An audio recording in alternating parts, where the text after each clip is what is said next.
dificuldades, através das tentações, provas, a oportunidade de demonstrarmos a nós mesmos se estamos aprendendo alguma coisa. Então, essa ferramenta de lapidação da pedra bruta, que é o nosso espírito, o Evangelho de Nosso Senhor Jesus Cristo, e o nosso Evangelho Espírita, que traz os principais temas para que a gente possa dar pelo menos um passo na nossa melhora íntima, merece todo o nosso respeito e merece o nosso estudo dioturnamente, porque fora do Evangelho nós podemos vestir o traje de cristãos, podemos nos fazermos de cristãos quando adentramos a casa espírita ou outras casas de oração de outras denominações por aí, mas a grande proposta do Cristo e do próprio Espiritismo é a reforma íntima, a santificação, sem a qual ninguém verá o Pai. Então, que Jesus, na sua infinita misericórdia e bondade, nos dê a sabedoria, porque a sabedoria vem do Pai, não vem de nós. O conhecimento nós temos em mãos. As ciências, a ciência, a filosofia e religião que o Espiritismo engloba, nós temos nas mãos.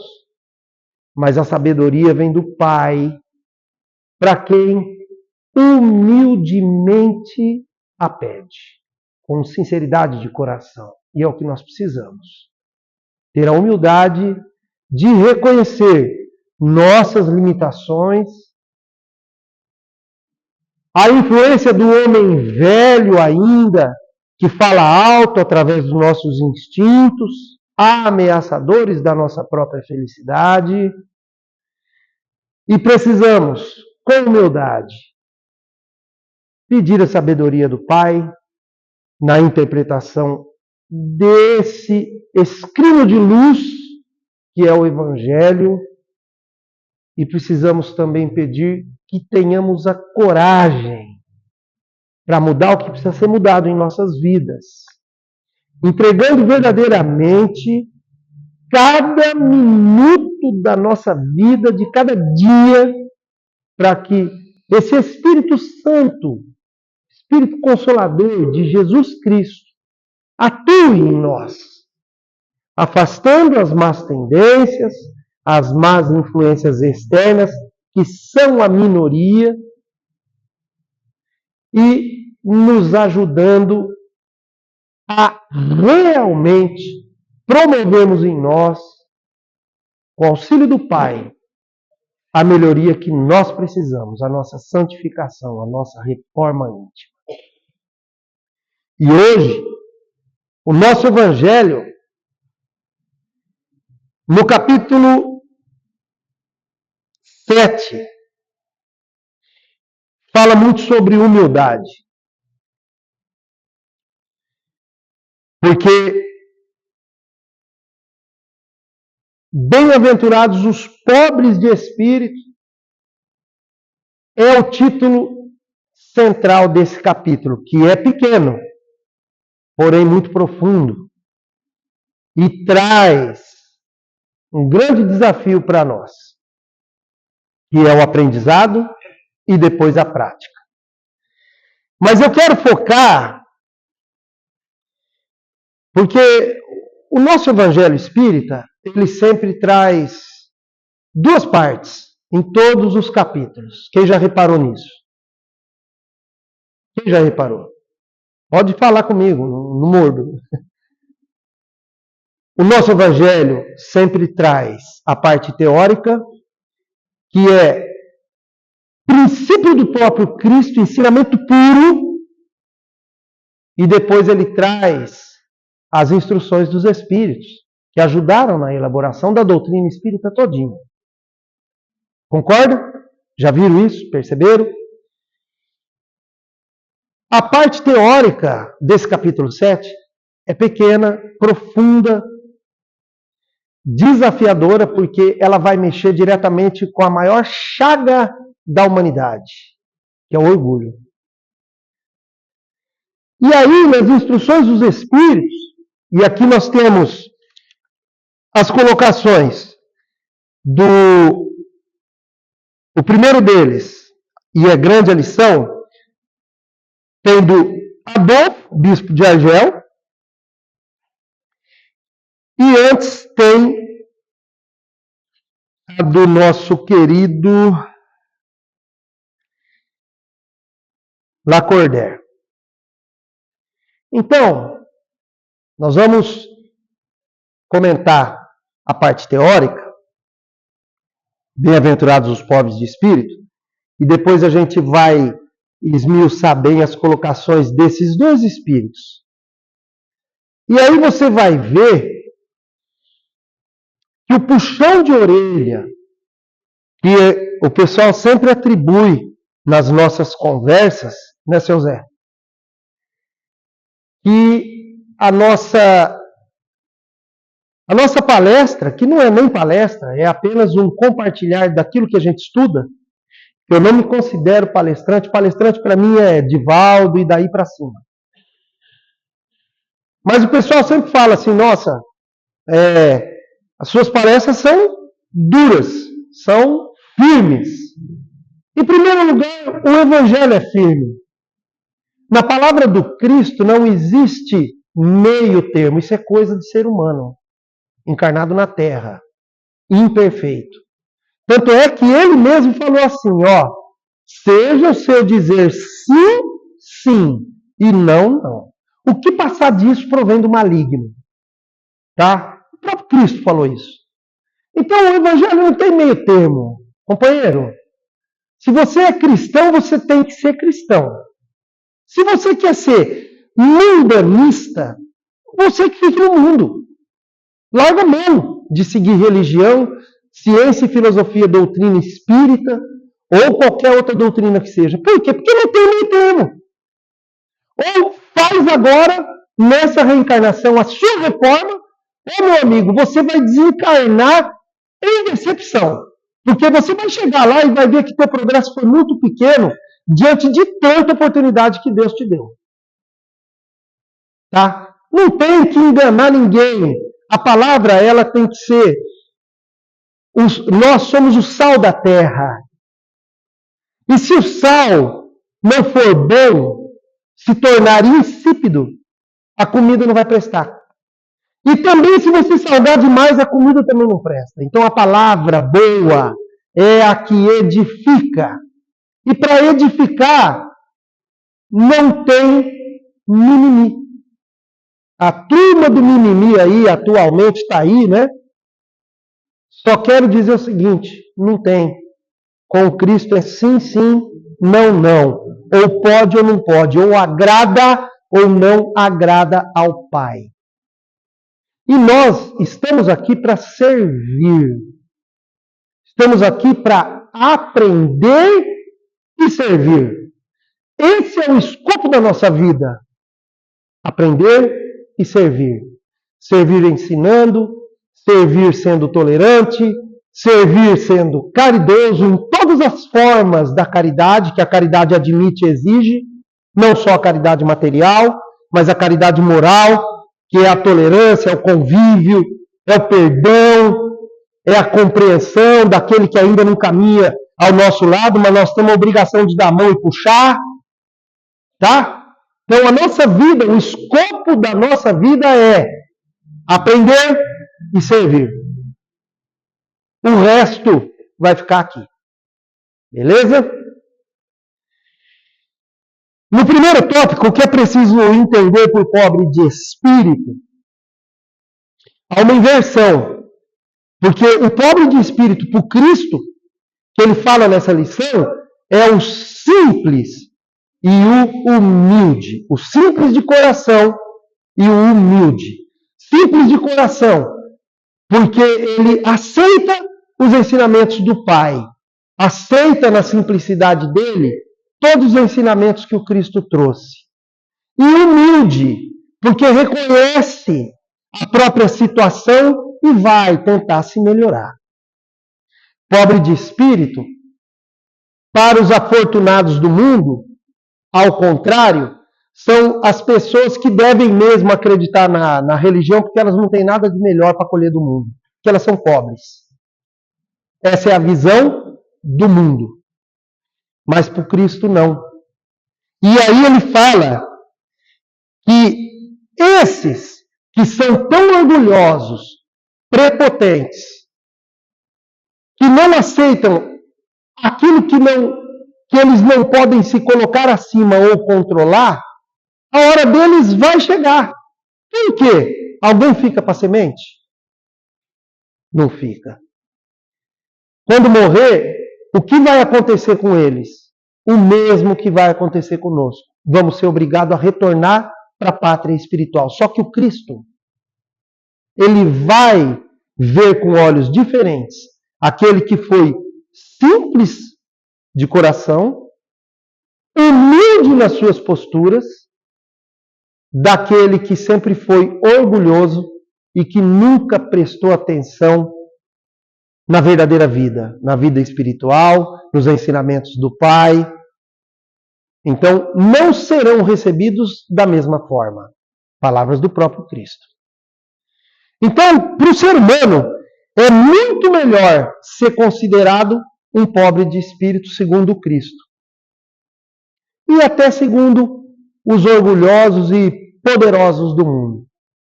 Por quê? Porque ele traz a simplicidade de coração e já está desenvolvendo no seu espírito uma das principais virtudes pelas quais nós fomos colocados aqui. Fomos colocados aqui nesse planeta para desenvolver várias virtudes que são os dons do Espírito. Benignidade, caridade, amor, compreensão, bondade. E a humildade, acima de tudo, é um problema para nós. É um problema. E humildade não é roupa, não é posição social, forma de se vestir, forma de andar. Não.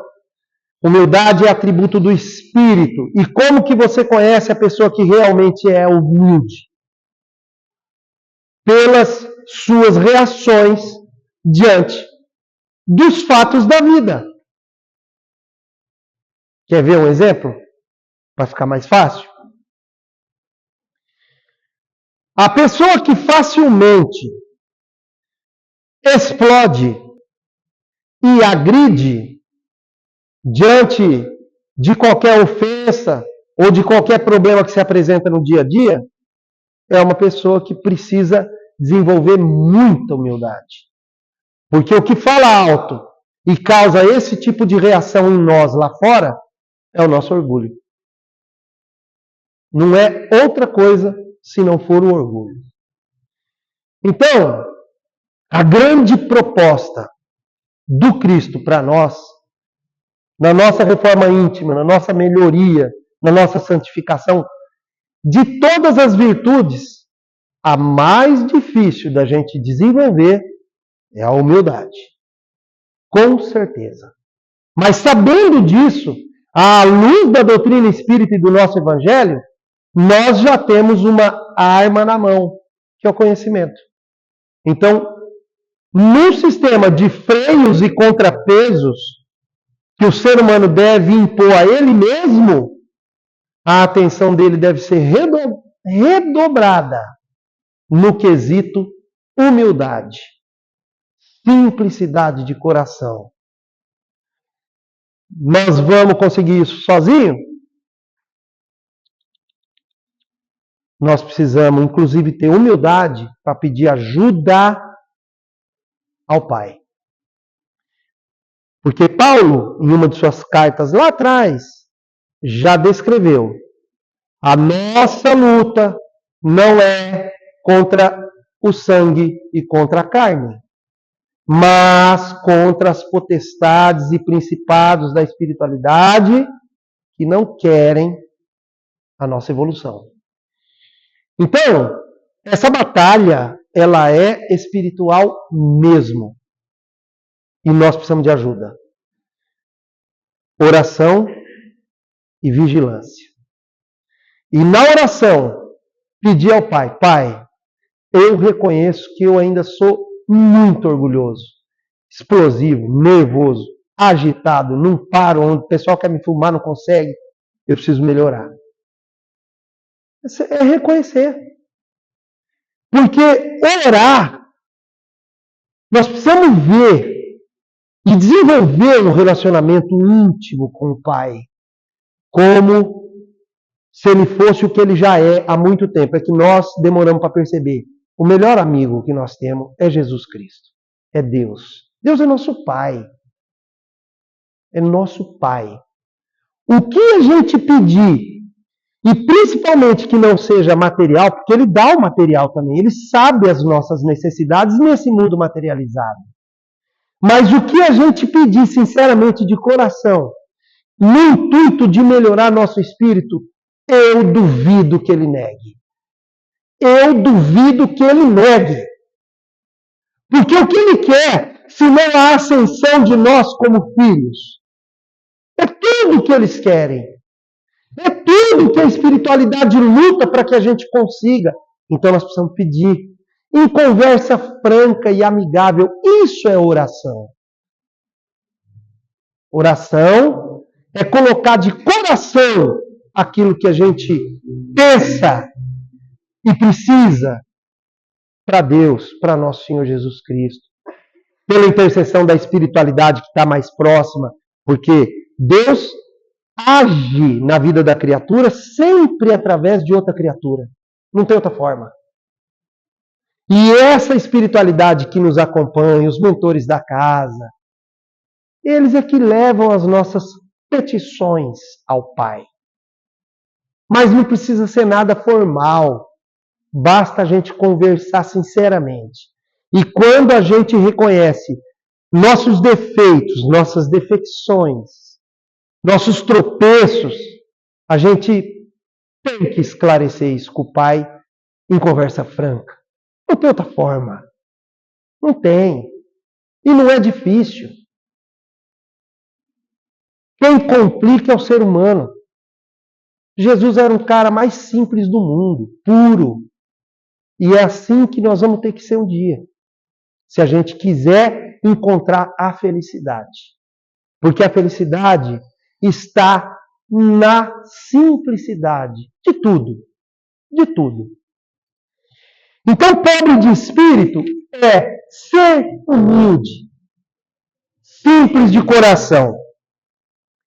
Aí no segundo tópico ele fala que todo aquele que se eleva será rebaixado. Do que ele está falando aqui? Do que, pessoal? Orgulho. Orgulho. A nossa chaga.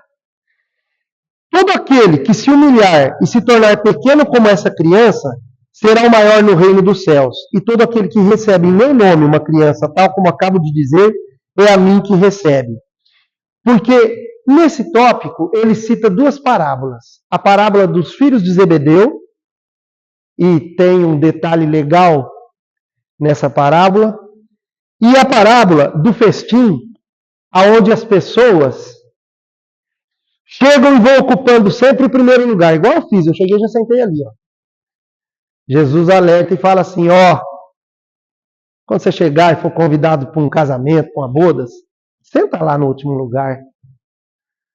Porque aí, o dono da festa, se você for mais considerado, é tão gostoso que ele vai lá e te fala, ô meu amigo, te pega pela mão, vem cá, senta aqui mais perto, né? Você é mais chegado.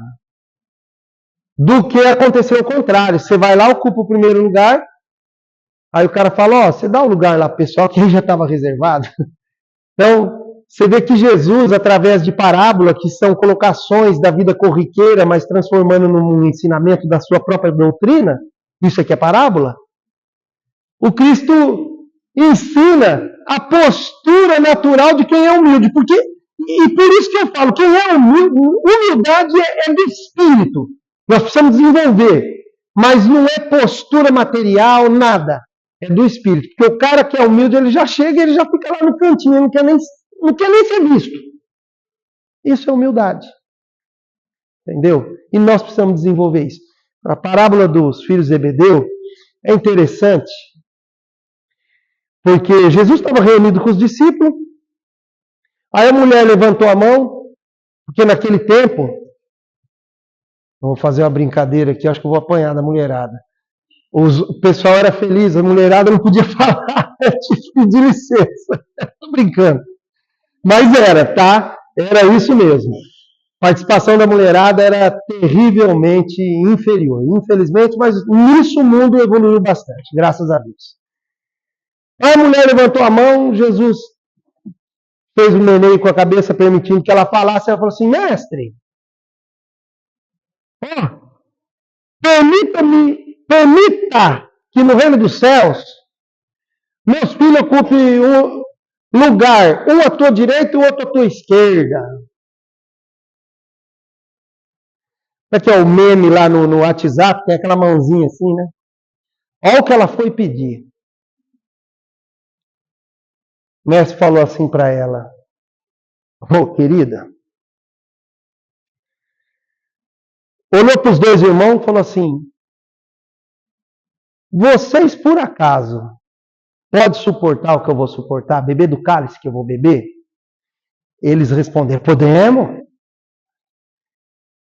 Jesus deu uma parada assim, falou: bem verdade é que todos beberão. Qual foi o cálice que o Cristo bebeu? Sacrifício. Então já fica um alerta aí, pessoal, ó, que sem sacrifício ninguém vai a lugar nenhum, tá? Tá legal? Sem sacrificar o orgulho, o egoísmo, a maldade, a arrogância, não vai em lugar nenhum. E o exemplo foi o próprio Cristo. Bem verdade é que todos beberão. Porém, quanto a estar a meu lado, cabe ao Pai decidir entre os escolhidos. Foi a resposta do Cristo. Mas é interessante essa passagem, essa parábola, que ele, Jesus, citou para reforçar a necessidade da humildade, porque, seu Zé, a igreja estava nascendo com a pregação do próprio Cristo, com a vida dele, e já tinha disputa de poder dentro da fé. É serzinho difícil de lidar que é o ser humano encarnado na Terra. Estava nascendo ali o Cristo presente, vivo, vivenciando o Evangelho, ensinando. Os caras já vieram disputar o poder dentro da aglomeração de cristão que estava nascendo. É mole? Ou você quer mais? Há 2024 anos, se os calendários estiverem certos. Então, o que mudou de lá para cá? Quem dirige centro, igreja, sabe. Muito pouco. É ou não é? Milindre, desavença, disputa de poder para sair na foto. É o que mais tem. No espiritismo, não em tudo quanto é lugar. Por quê? Aonde nasce isso? Naquilo que o Cristo combate, no orgulho, na vaidade, no egoísmo, que nós precisamos acabar. Combater e acabar.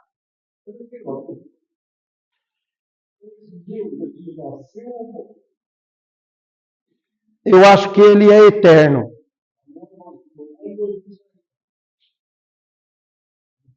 Não. Ele nasceu, nosso calendário fala, nós vamos comemorar o Natal 2024, não vamos? Então, 2024 anos atrás. Nasceu e morreu com 33 anos. Um período até ele aparecer, ninguém sabe onde ele andou. Dizem que entre os essênios. Não sabemos. Se alguém tem esse conhecimento, talvez esteja nos apócrifos que a igreja detém. Até um monte foi queimado agora num lugar da África, né? Então a gente não sabe, irmão. Mas o essencial é o que ele deixou de ensinamento.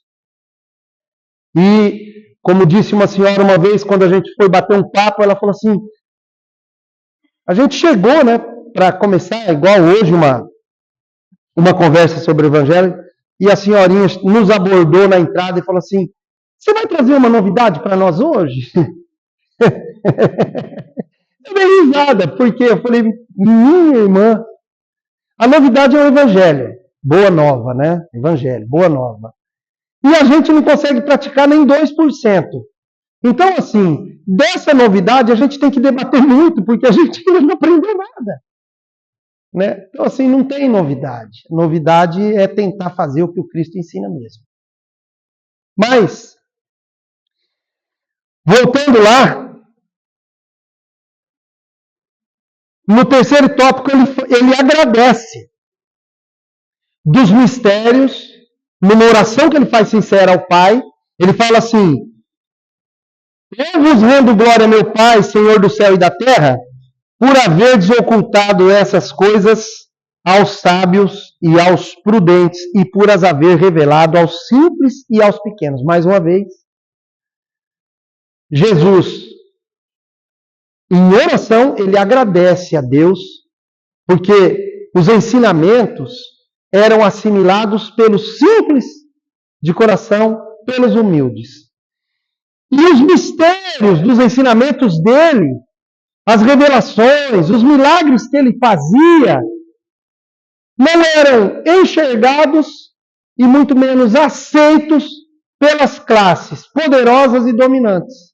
Então Jesus faz essa oração, deixando claro que esses poderosos, orgulhosos, dominantes, vão ter muito mais dificuldades do que a gente, do que a grande média da humanidade em geral, que está num patamar bem abaixo.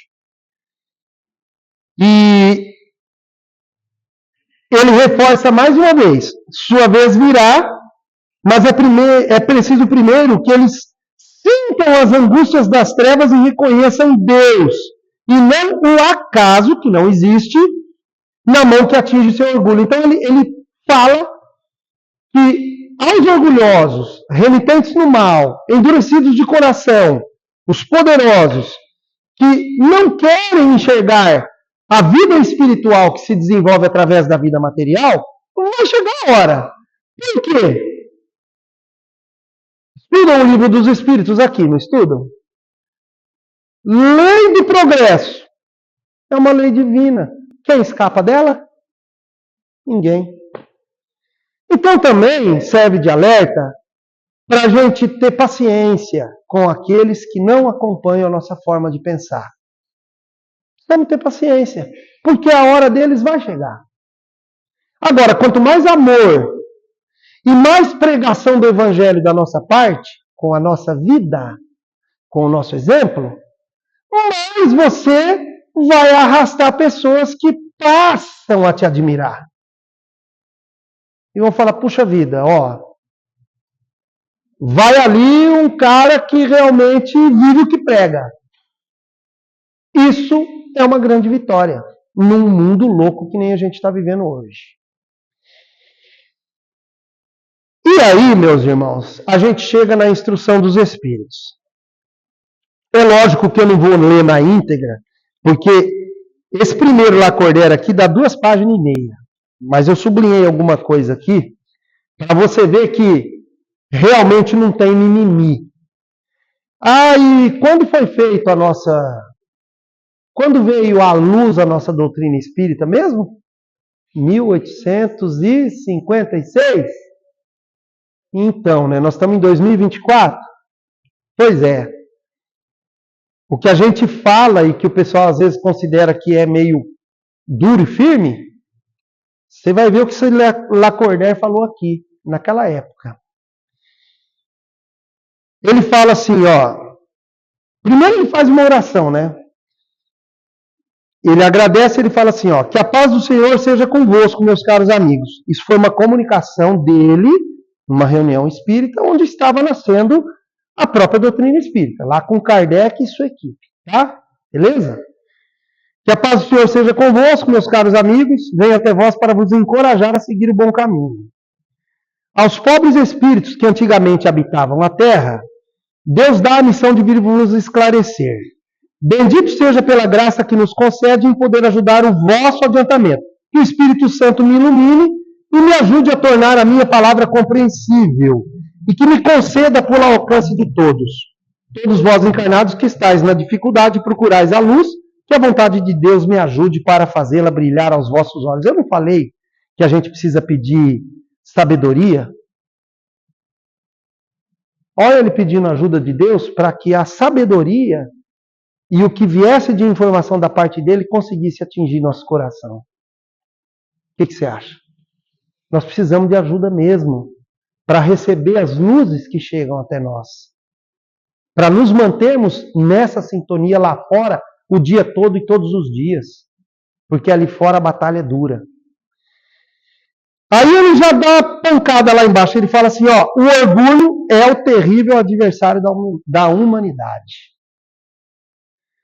Se o Cristo prometia o reino dos céus aos mais pobres, foi porque os grandes da terra imaginam que os títulos e as riquezas são recompensas dadas ao seu mérito e que a sua essência é mais pura que a do pobre. Olha aí. Todos os espíritos são de uma mesma essência e todos os corpos são modelados com igual massa. Vossos títulos e vossos nomes não mudam em nada. Ficam no túmulo.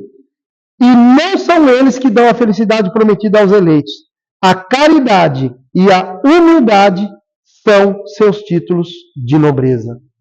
Colocação de Lacordaire. E ele continua. Suportar com coragem as humilhações dos homens é ser humilde e reconhecer que só Deus é grande e poderoso.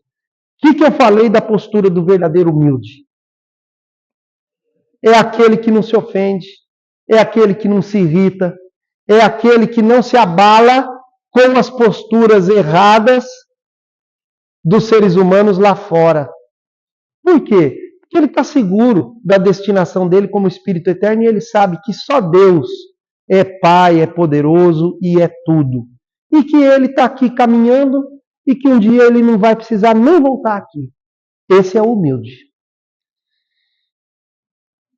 Ó homens, se Deus vos concedesse a graça de fazer com que o Cristo voltasse aqui, talvez o renegaríeis como outrora. Vós o chamaríeis de blasfemador, porque ele humilharia o orgulho dos fariseus modernos. Talvez o faríeis recomeçar o caminho do Gólgota. Então, desenvolvendo o pensamento dele na instrução dos Espíritos, ele fala da situação da humanidade, que em 1856 tinha mudado pouco ou nada, apesar da vinda do Cristo e todos os seus ensinamentos, que ele fala isso aqui, ó, quer saber de uma coisa? Se o Cristo voltasse hoje, se Deus concedesse a graça do Cristo voltar, vocês iam crucificar ele talvez mais rápido do que antes. E a gente já ouviu comentário desse nos dias de hoje, que se ele nascesse aí e começasse a pregar, olha lá se ele chegasse aos 33 anos. De tanta maldade. Mas o que ele fala aqui? Que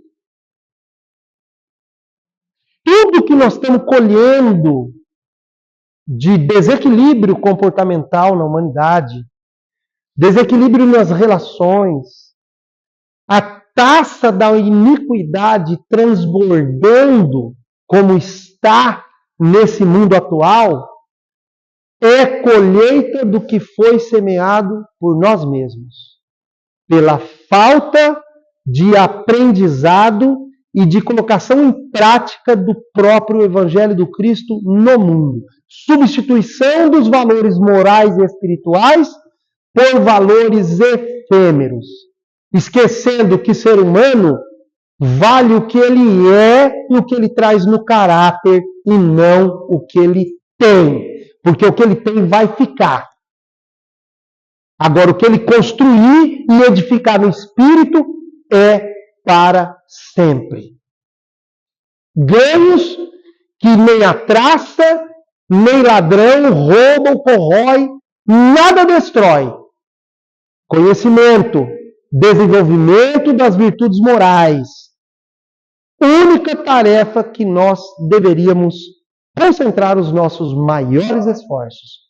Porque esses não têm regresso. Esses ninguém tira. E é o que nos credencia na pátria espiritual, que é para onde nós vamos voltar. Porque quando encarnados aqui, a tendência é pensar que somos daqui, não somos. Estamos encarnados, não somos encarnados. Somos espíritos eternos.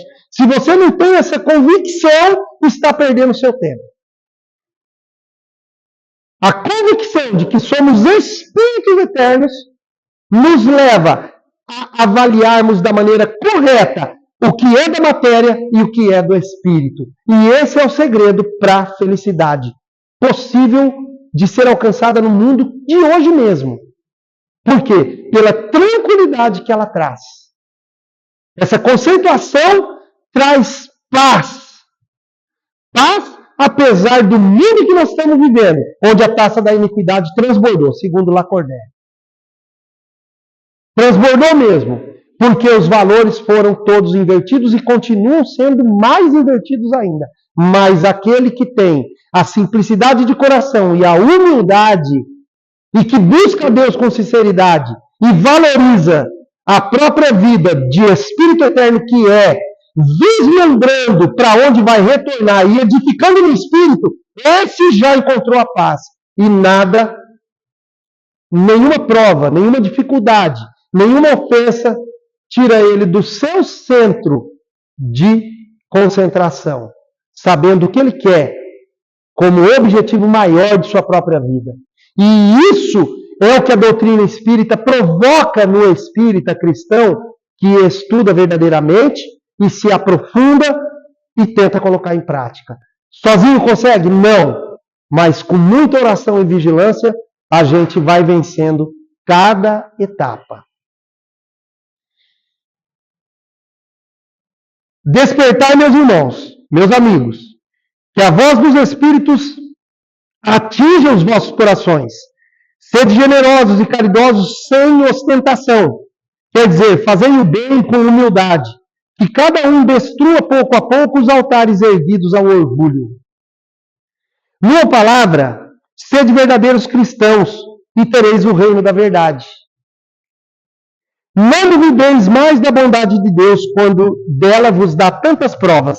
Viemos preparar os caminhos para o cumprimento das profecias.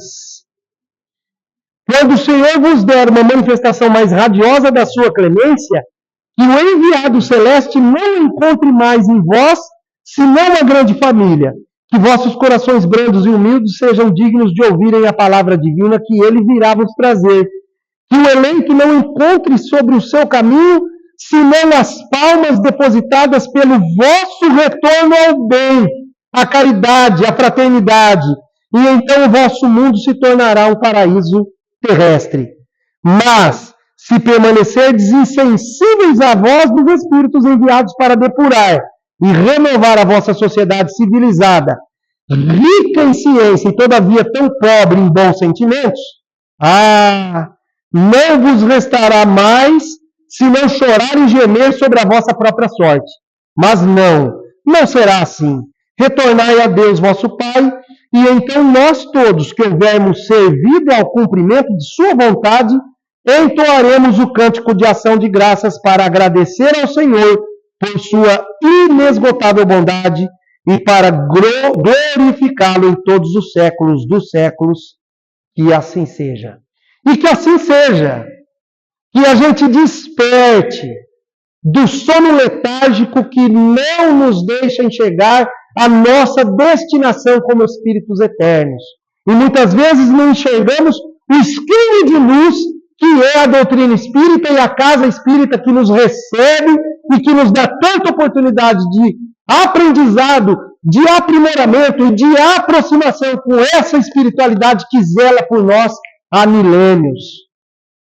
Que Jesus toque mesmo os nossos corações cada vez mais, que nós possamos ter esse relacionamento íntimo com o Pai, com o Espírito Santo do Senhor, com a espiritualidade amiga, abrindo os nossos corações cada dia, pedindo ajuda para vencermos as nossas más tendências e continuarmos na jornada dessa vida, dessa reencarnação, buscando cada vez mais, na sede de conhecimento e na sintonia com o Pai, a nossa grande vitória, que é totalmente espiritual. Que Deus nos abençoe, nos fortaleça os bons desígnios do nosso coração, para que lá fora nós possamos pregar o Evangelho cada vez mais, com a nossa vida. Se necessário, usemos palavras, mas que nós preguemos com a nossa vida. Que assim seja.